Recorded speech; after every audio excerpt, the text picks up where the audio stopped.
నుంచి విధేయతలకు రండి. అపార్థం నుంచి పరమార్థంలోకి రండి.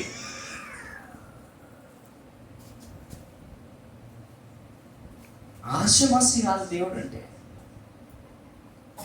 దేవుడు అంటే ఏదో నీవు రమ్మంటే వచ్చి పొమ్మంటే పోనే చిత్తు కాగితం లేక పిచ్చికి తలిగేసే చిత్తు కాగితం లేక ఆట బొమ్మ కాదు.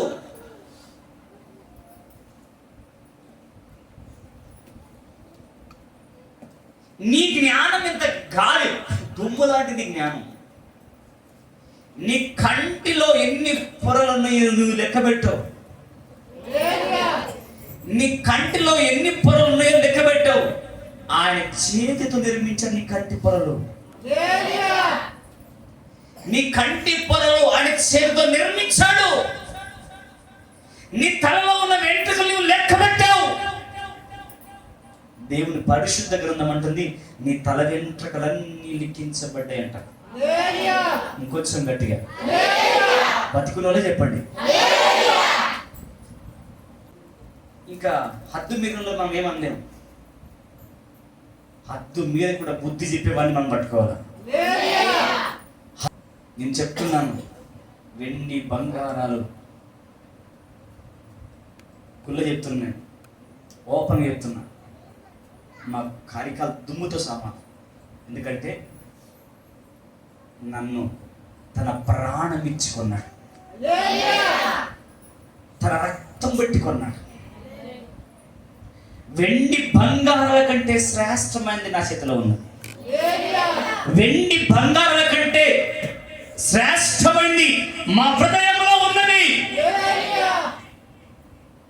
దేవుని వాక్యం ఇలా చెప్తుంది. అపోస్తలుల కార్యం 7వ అధ్యాయం 47వ వచనంలో ఈ మాట చెప్తుంది. ఆకాశము నా సింహాసనము, భూమి నా పాదపీఠం. ఏంటంటే చెప్పాలి, ఆకాశము నా సింహాసనము, భూమి. మేము డబ్బులను లెక్క చేయము, ధనము లెక్క చేయము. మేము ఏది కూడా మేము లెక్క చేయము. మీరు అడగండి, బాగా మీరు పోయిన వారం వేసిన ఆఫరింగ్ అట్లని తీసి బాగా ఇచ్చేసిన. ఎందుకు ఇచ్చిన? ఎందుకు ఇచ్చారు? ఎందుకు ఇచ్చారమ్మా? ఈరోజు కావలసిన మీకు శరీర భోజనం కాదు. అది ఎంతవరకు కదా సార్? అది జస్ట్ మసాలాల వరకు అయింది. చికెన్ లక్ష్మణ్ తెప్పించాం. మేము లెక్క చేయము. మాకు డబ్బుతో మేము బ్రతకలేము. డబ్బు అవసరమే. ఎప్పుడు ఒక ఎత్తు వరకే, ఒక లిమిట్ వరకే. దేవుని వాక్యం ఇలా చెప్తుంది, మనుషుడు రొట్టె వలన మాత్రం కాదు కానీ దేవుని నోట నుండి వచ్చు ప్రతి మాట వలన జీవిస్తాడు. హల్లెలూయా, హల్లెలూయా. నేను చాలాసార్లు చూస్తాను, హాస్పిటల్కి ఇచ్చల విడిగి ఖర్చు పెట్టుకుంటారు.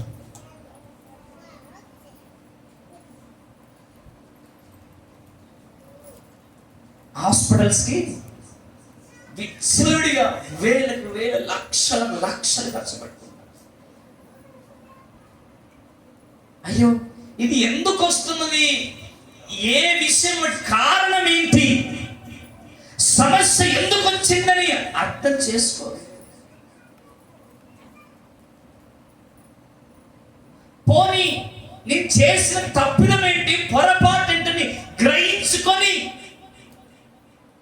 తప్పు తెలుసుకొని ఆ ధనము నీ నామ మహిమార్థమై, నీ సేవార్థమై, నీ పరిచర్య కొరకై ఇది వాడబడితే నా దేవుడే ఆయన పొందిన దెబ్బల చేత, ఆయన చిందించిన రక్తము చేత నాకు స్వస్థత కలుగుతుంది అని నీవు గ్రహించుకుంటే పరమార్థం నువ్వు పొందుకుంటావు, పరలోకాన్ని పొందుకుంటావు, పరిశుద్ధతను పొందుకుంటావు, పరిశుద్ధ పరచబడతావు, ప్రభుతో సహవాసం చేస్తావు. దైవజనమా,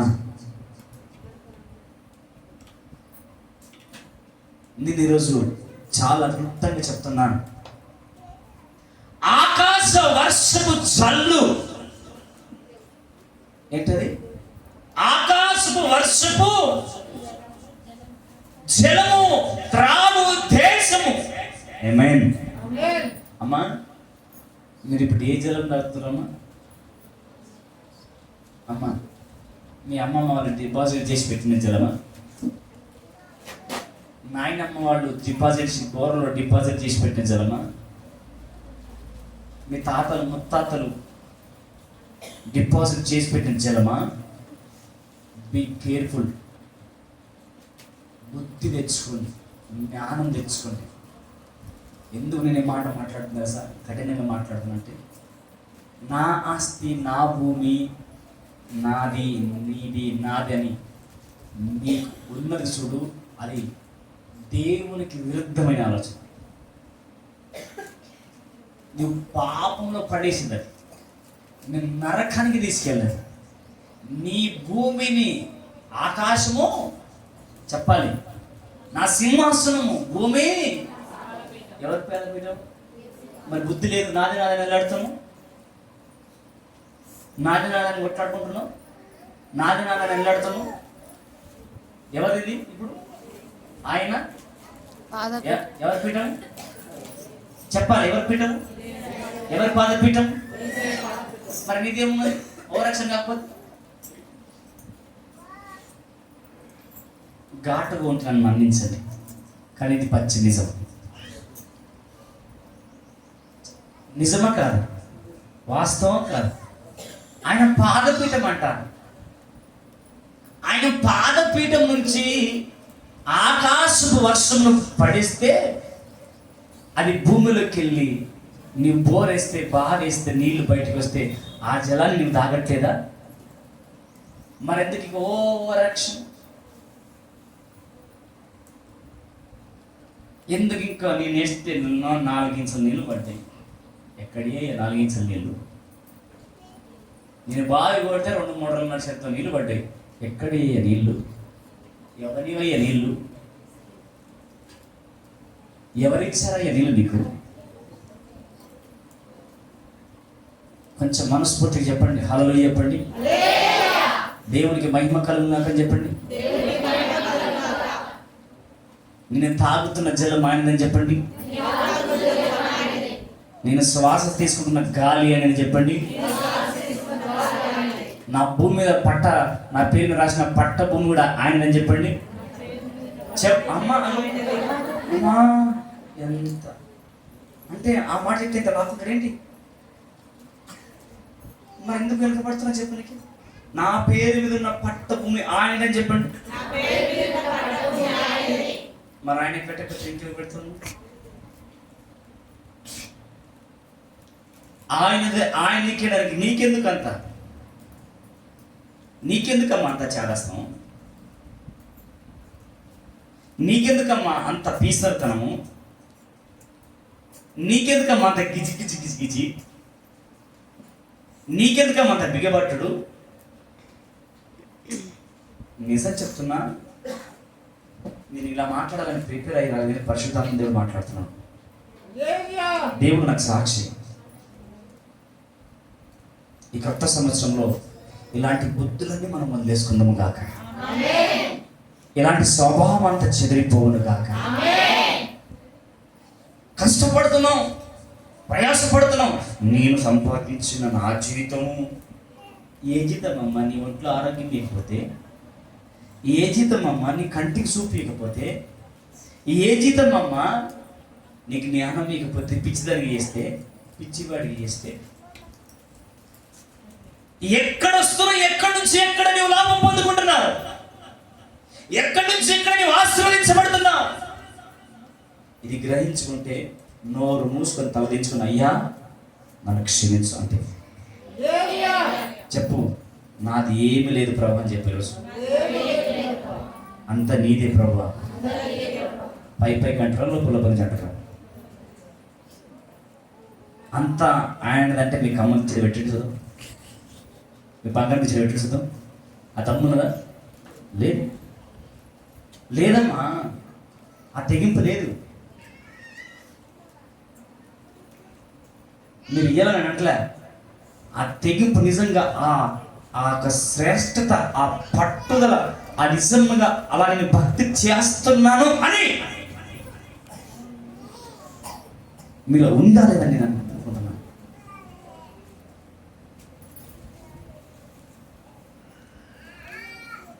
ఆకాశ వర్షపు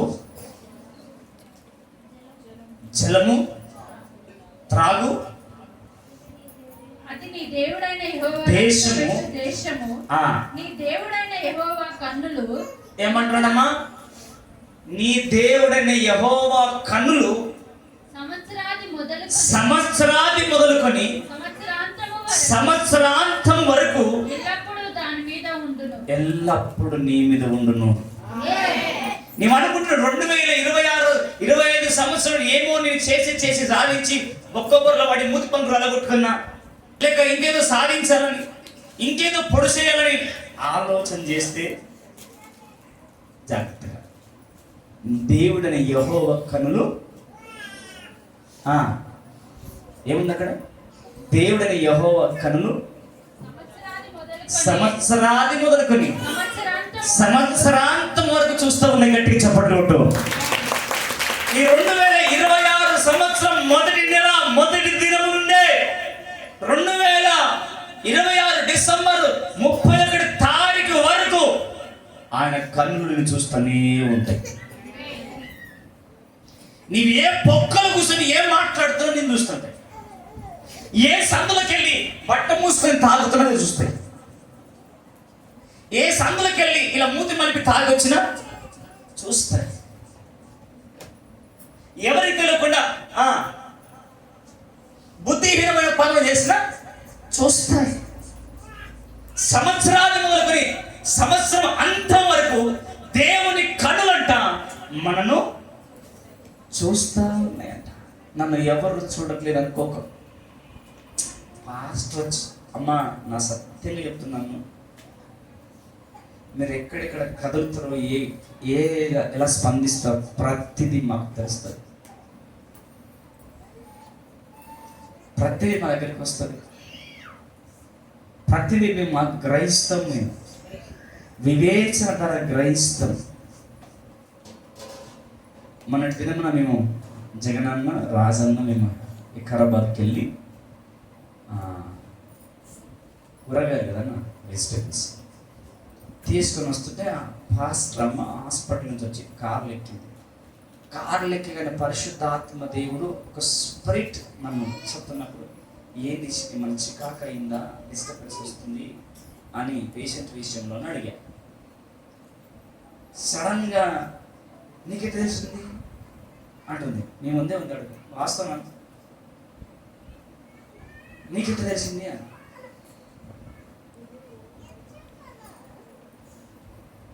బహుశా పాస్టర్ అమ్మ మా పాస్టర్ గారు చూస్తున్నారా ఈ టైంలో పండుకుంటే పర్లేదులే అనుకున్నా కూడా పరిశుద్ధాత్మ దేవుడు 2 కన్నులు చూస్తాం.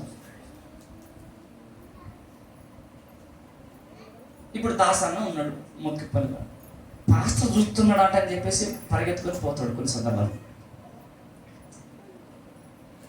దేవుని ఆత్మ ఇక్కడ గుచ్చుకుంటున్నది నాకు అనే విషయం నాకు అర్థం కాదు, వాళ్ళకి అర్థం కాదు. ఏంటన్నా ఏంటక్క అని, ఏంటమ్మా ఇదేమో సార్ నాకు తెలియదు ఆయన కడుగు, ఏమో సార్ నాకు తెలియదు ఆయన కడుగు, అడిగేదేమో అని ఆత్మ బోధిస్తుంది. ఆత్మ గుచ్చుకుంటుంది ఇక్కడ.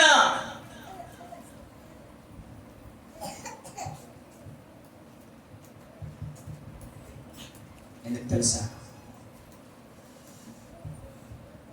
ఆయన కన్ను చూపు మేరలో మేము నడుస్తున్నాం కాబట్టి, ఆయన కన్నులు మిమ్మల్ని చూస్తున్నాయి కాబట్టి, ఆ కన్నులు అక్కడ స్కాన్ చేస్తే ఇక్కడ దేవుడు ఆ మనసుతో మేము కనెక్ట్ అయితే దేవుని మనస్సు కలిగిన మాకు అది అర్థమవుతూ ఉంటాయి.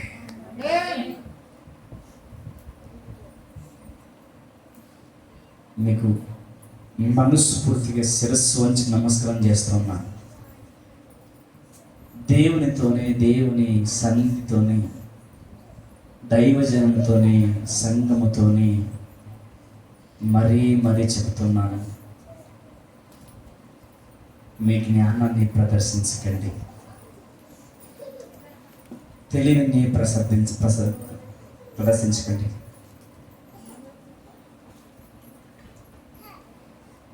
దేవుని కన్నులు రెండు చూస్తూ ఉన్నాయి మనల్ని.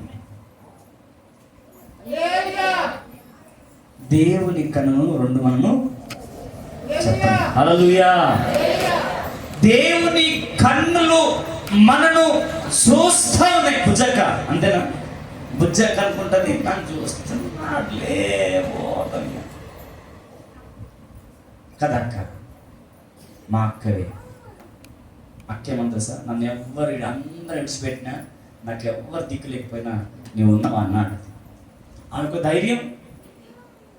సంవత్సరానికి వచ్చిన మా ఆయన త్రోసేయడు, నన్ను విడిచిపెట్టాడు, నన్ను పోషిస్తాడని ఒక ధైర్యం ఆమె. నా ఆత్మీయ తండ్రి నీవే కదా అంటది. ఆ మంచి మనస్సును నీకు రెగ్యులర్ వస్తే ఇంకా నిన్ను లోతుల్లోకి దేవుడు నడిపియడా. నీవు తప్ప మా ఆత్మీయ తండ్రి ఇంకెవరైనా ఎక్కడికి వెళ్ళినా నీవే మా ఆత్మీయ తండ్రి. లాస్ట్కు నిన్నంత నీ మెడకి పెడతామన్నా నీ మాట మళ్ళీ వాస్తవమే. ఆమెకు ధైర్యం ఉన్నది, ఆ విశ్వాసం ఉన్నది. ఆ ధైర్యానికి, ఆ విశ్వాసానికి సహవాసం పెంచుకుంటే మనమందరం పరలోకంలో ఉన్నామా? పరలోకంలో మనం ఆయన సన్నిధిలో మనం నిలుచుని ఆయన నామాన్ని గణపరుస్తూ ఆయన సన్నిధిలో తేరి చూడమా?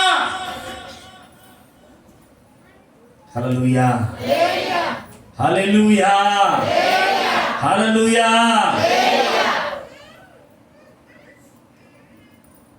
రెండు కన్నులు మనము చూస్తాం.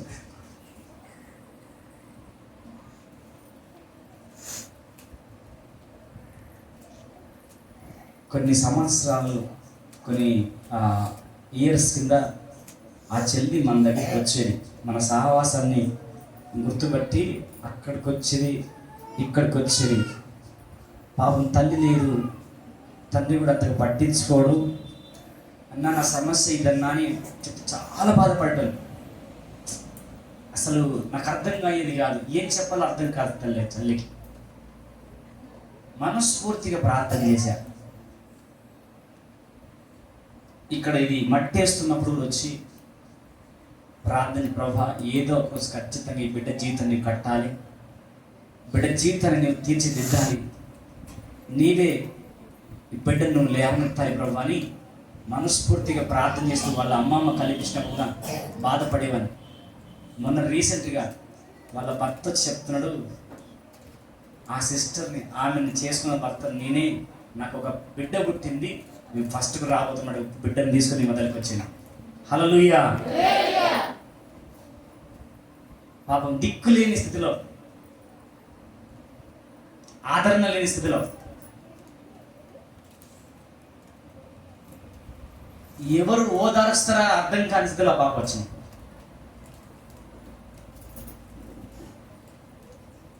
ఎవరు చూసినా చూడకపోయినా రెండు కన్నులు మాత్రం చూస్తూ ఉన్నాయి.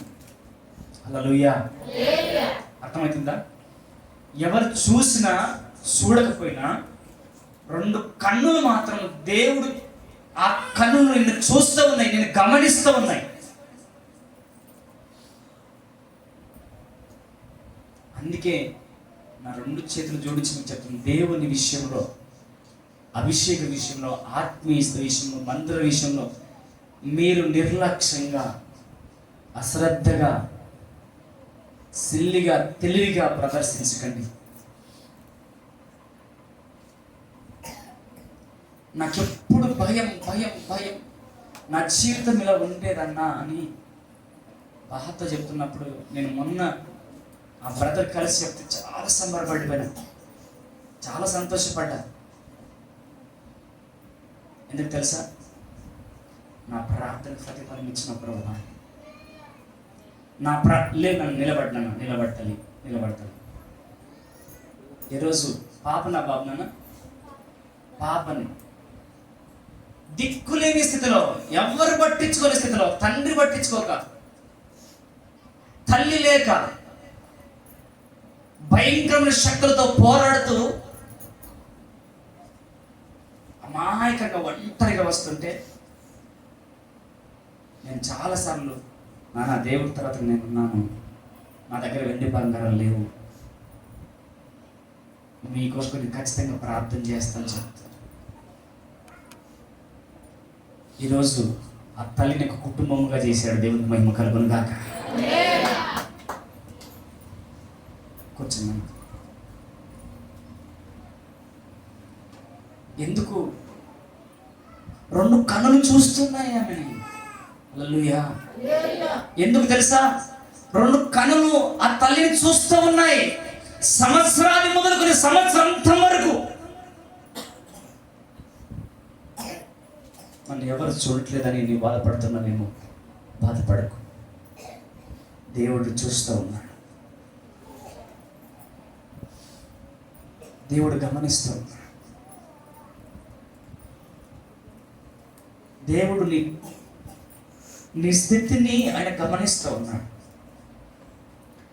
నీ పరిస్థితిని ఆయన గమనిస్తూ ఉన్నాడు. మనుషులు ఈరోజు ఉంటారు, రేపు బాయ్ బాయ్ అని చెప్తారు, నీతోనే ఉంటానంటారు, నేను ముంచేసి వెళ్తారు. భయపడకన్నా నేనున్నా అంటారు, కానీ నిందల పాలు చేస్తారు.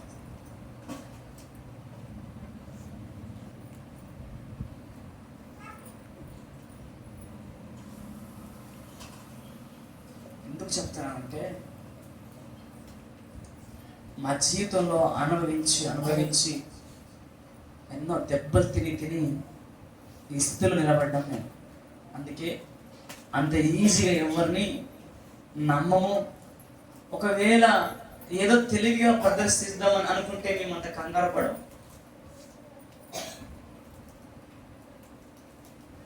ఏదో ఆలోచనతో భయపెట్టాలని చూసినా కూడా మేము భయపడ్డాము. ఎందుకంటే నేను నమ్ముకున్న నా కనులు సంవత్సరాది మొదలుకొని సంవత్సరంతం వరకు చూస్తూ ఉన్నాయి. నీ బంధువులు ఈరోజు నీతో ఉంటా అంటారు, నీ స్నేహితులు ఈరోజు ఉంటా అంటారు, నీ తల్లి నీతో ఉంటా అంటది, నీ తండ్రి నీతో ఉంటా అంటాడు. మరుక్షణం వచ్చే వరకు మాట మార్చేస్తాను.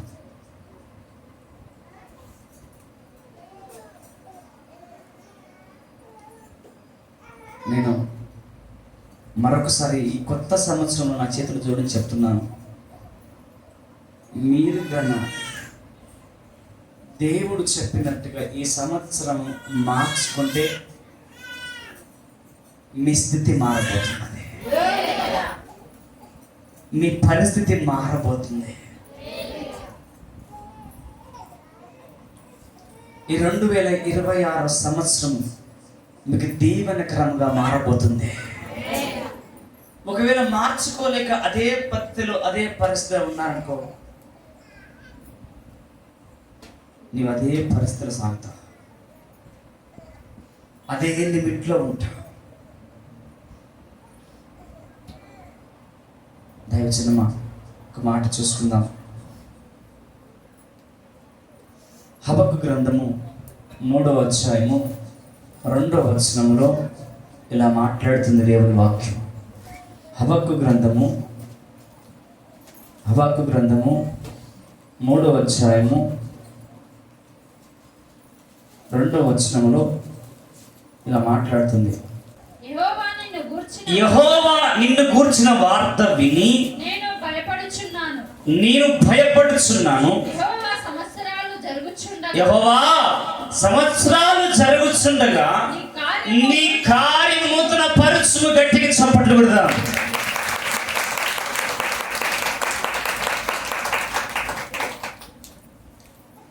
యెహోవా నిన్ను గూర్చి వార్త విని నేను భయపడుచున్నాను. హల్లెలూయా. దేవుని మాట వినబడుతుంటే, దేవుని వాక్కు మీకు వినబడుతుంటే మీ మనసులో మీ హృదయంలో భయం పుట్టాలా? దేవునికి భయపడాలని. దేవునికి భయపడితే ఆయన నిన్ను బలపరచబోతున్నాడు. అక్కడ హబక్కు మాట్లాడుతున్నాడు, అయ్యా నిన్ను గూర్చిన వార్త విని నేను భయపడుచున్నాను. యెహోవా, సంవత్సరములు జరుగుచుండగా నీ కార్యములు నూతన. మరి సంవత్సరాలు జరుగుతుండగా నీవు ఎక్కడేసిన గొంగుడి అక్కడే అంటే మరి నీలో మిస్టేకా, ఆయనలో మిస్టేకా, మరి ఎక్కడ మిస్టేక్? ఆయన కార్యములు నూతన పరచబడుచున్నాయి. ఆయన కార్యములు చాలా చక్కగా చెప్తుంది. యెహోవా, సంవత్సరం జరుగుతుండగా నీ కార్యములు నూతన పరచబడుతున్నాయి. కానీ నీవు నూతన పరచబడుతున్నావా? నీవు సరిచేయబడుతున్నావా? నీవు బలపడుతున్నావా? నీవు అభివృద్ధి చెందుతున్నావా? నీలో నూతనమైన ఏమన్నా కనబడుతుందయా? ఆత్మ సంబంధమైనది, దేవుని సంబంధమైనది నూతన కార్యములు నీ జీవితంలో కనబడట్లేవంటే నేను ఇంకా దేవునితో లేదు. ఆయన కనుదృష్టి నుంచి నీవు తప్పించుకొని వెళ్ళడానికి ప్రయాసపడుతున్నావు. ఆయన కనుదృష్టి నుంచి తప్పించడానికి ప్రయత్నిస్తున్నావు.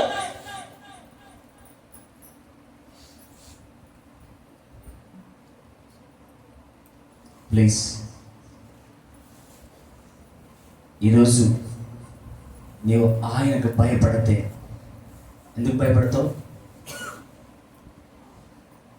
ఎందుకు భయపడాలి? నువ్వు దేవునికి విరుద్ధమైన పని ఏదైనా చేయడానికి పూనుకున్నప్పుడు, దేవునికి విరుద్ధంగా నువ్వు పరిగెత్తుతున్నప్పుడు, దేవునికి విరుద్ధంగా నువ్వు మాట్లాడుతున్నప్పుడు దేవుని కనులు నన్ను చూస్తున్నాయనే విషయాన్ని గుర్తుపెట్టుకుంటున్నా. దేవుడు నన్ను చూస్తూ ఉన్నాడు, కనులు నన్ను చూస్తూ ఉన్నాయని నువ్వు గుర్తుపెట్టుకుంటే నువ్వు దేవునికి భయపడి నువ్వు ఆ పొరపాట్లను, ఆ తప్పిదములను చేయకుండా నీవు ఆగితే నీ కార్యములు నీ జీవితంలో ఆయన నూతన పరుస్తాడు. నీ బ్రతుకును నూతన పరుస్తాడైనా, నీ అంతరంగాన్ని నూతన పరుస్తాడైనా, నీ పిల్లల బ్రతుకును నూతన పరుస్తాడు. అర్థమని వారి స్తోత్రం చెప్పండి. అర్థం కాని వారి స్తోత్రం చెప్పండి.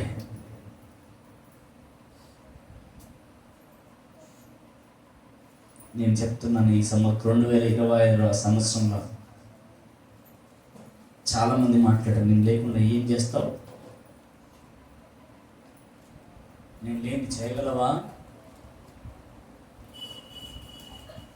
ఇప్పటికి నా పక్కన నాతో మాట్లాడుతారు, నాతో ఉంటారు. అన్నప్పుడు వాళ్ళు లేకుండా, ఆ వ్యక్తి లేకుండా ఎట్లా చేస్తావు చూద్దాం బో అన్నారు. చేసేది నేను కాదు, చేసేది ఆయన. ఏమైనా చేయగలవు, కథ మొత్తం మార్చగలవు, నీ నామముకే మహిమంతా తెచ్చుకుందు. ఏంటమ్మా? ఏమైనా చేయగలవు, కథ మొత్తం మార్చగలవు, నీ నామముకే మహిమంతా తెచ్చుకుందు. ఇప్పుడు ఏమైనా చేయగలిగిందా లేదా? కథ మొత్తం మార్చిందా లేదా? కథ మార్చకపోతే నేను ఎదుర్కొంటుంటే కథ మార్చకపోతే ఈడ ఎందుకు ఈ మాట చెప్తుంటే? ఆయన నామానికి మహిమ తెచ్చుకుంటున్నా లేదా? కథ మొత్తాన్ని మార్చేశాడు. ఆమేన్. కథ మొత్తాన్ని మార్చేసి ఆయన నామానికి ఏం తెచ్చుకుంటున్నాడు? ఎవరి ద్వారా? ఈ పాత్ర ద్వారా, ఎన్నిక లేని ఈ వ్యక్తి ద్వారా, పనికి మాలిన పాత్రను పట్టుకొని ఏమైనా చేసిండు, కథ మొత్తం మార్చిండు, ఆయన నామానికే మహిమంతా తెచ్చుకుంటుండు. హల్లెలూయా. కాబట్టి నీవు ఏ వ్యక్తివైనా పర్లే, నీ స్థితి ఏదైనా పర్లే, నీ పరిస్థితులు ఏమున్నా, ఏ స్థితిలో ఉన్నా, నీవు గమనించాల్సిన విషయం ఏంటంటే 2 కన్నులు నన్ను చూస్తాను. ఆ 2 కన్నులు నన్ను చూస్తున్నాయి. ఎందుకు తెలుసా? నన్ను నూతన పరచడానికి. నన్ను నూతన పరచడానికి 2 కన్నులు చూస్తా ఉన్నాయి. చెప్పాలి. సత్యంలాగా బతుకులాగా చెప్పండి. పేషెంట్లాగా కాదు, ఆరోగ్యవంతుల్లాగా చెప్పండి. అది నాశనానికి ముందేం నడుస్తుంది? పడిపోవుటకు ముందేం నడుస్తుంది? అహంకారం. ఏ అహంకారం? ఏ కారం అమ్మా? ఎట్లుంటుంది అది చెప్పి యాక్షన్ చేసి. నాశనానికి ముందే నడుస్తుంది బాలరాజు. ఏం నడుస్తుంది అన్న? గర్వం, డేంజర్. నిన్ను నాశనం చేసి నిన్ను అత్తలకుతలం చేసేది ఏంటి? గర్వం. నన్ను ఏమనుకుంటున్నావు? నేను తక్కువనా? హలో అమ్మో అన్న, నన్ను ఏమనుకుంటున్నావు? నేను తక్కువనా? నేను తక్కువ అనుకుంటున్నావా? నన్ను ఏమనుకుంటున్నావు నువ్వు? నేను ఎవరికి తల ఉంచను, ఎవరికి తల ఉంచను. నేనంటే నీవంటే ఏంటో ఏసై తెలుసు. నీవంటే ఏసైకి బాగా తెలుసు. ఏ సందులో ఏ పాపం చేసావు, ఏ గొంతులో ఎట్లా తిరిగావు, ఎవరితో ఎలా పనికి మాల బుద్ధులు, పనికి మాల చేస్తూ చేసావు, అంతా తెలుసు.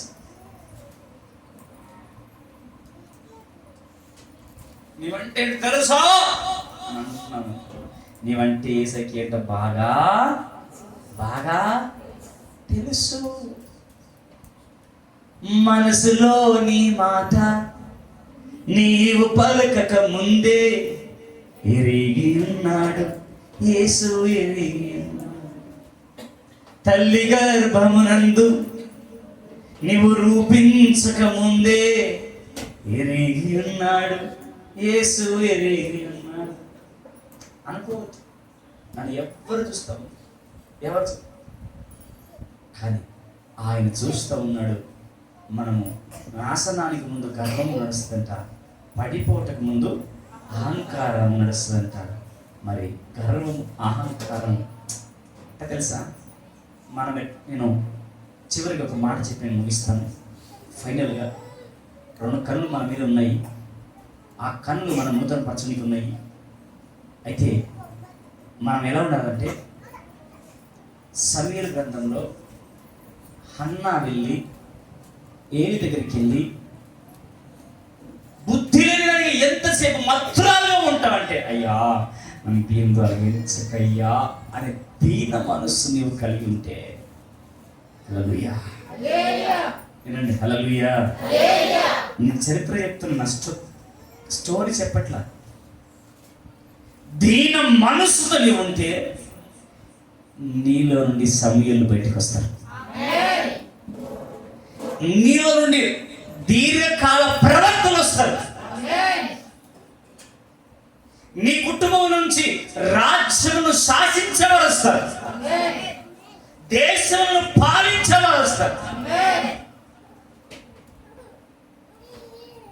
దేశమును పక్కన పెట్టు, రాష్ట్రమును పక్కన పెట్టు, పల్లెని పక్కన పెట్టు, పట్టణాన్ని పక్కన పెట్టు, నీ ఇంటిని నీవు పాలించడానికి నీతోని అవుతలేదు.